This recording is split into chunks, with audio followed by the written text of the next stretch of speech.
Hi there, good morning, good afternoon, and good evening. On this video, let's talk about how to back up WhatsApp messages on Android for 2025 Easy Guide. Now, disclaimer, even though I'm using an iOS device or an iPhone, the process is technically the same. It's really identical.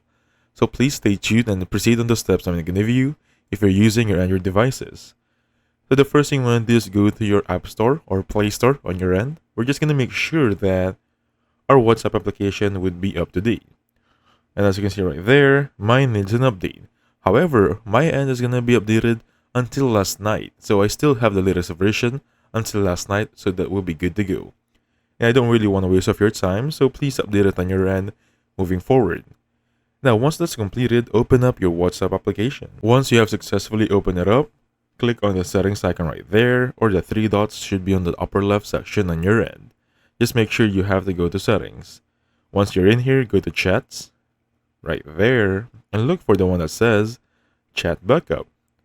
Once you open it up, you're going to see this option, Backup Now. Same goes with your Android devices. So click on this one and you're going to back up everything you have on your device. You also have your auto backup right here, where you can choose daily, weekly, or monthly. That's going to be your end right there. Anyway, that's going to be good to go. So thank you so much for watching. I'll catch you guys on the next one. Goodbye for now.